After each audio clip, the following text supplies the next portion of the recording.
The absorption of the human beings when I was working night shifts, thousands and upon thousands of people where you know your own audience. Finding your audience. I don't need to find them just yet. I'm not prepared yet. I'm a poet playwright, not prepared yet. I'm on the wrong land, you see, on the wrong nation. All that frustration, but you need to do it to be original.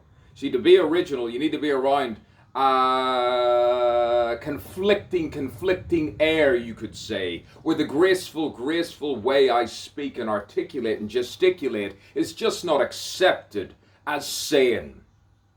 And they complain, and then they say, oh, look at the weather, let's talk about the weather. Yes, when did it all start? When did it all begin, I would say, without sin? To be consistent and express as I actually finally express. It's so comforting to sit in comfort, to think for oneself, introspectively, to be introspective and contemplate the navel and write your stream of consciousness novel in 2024. I can scrap the rest. 2024 is my year. And the next year, and the next year, and the next year. I'm only slowly evolving. The eternal rebirth. August 15th. Almost like a journal. The journalistic, poetic.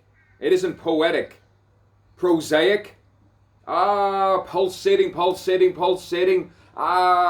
See dulce. What dice.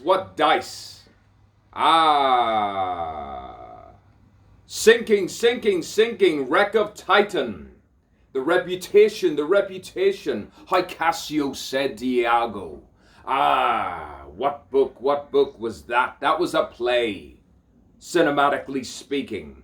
Who's seeking, who's weaking, who's tweaking all the parts of the arts? How many seconds do you digress upon a painting? What museum, what gallery, what night, what day? I say, what is the human being? A condition to be alive. To collect it, contain it, explain it, and figure it out. Figure every single moment, and eat and fornicate. And genuinely laugh without despair. The divine comedy.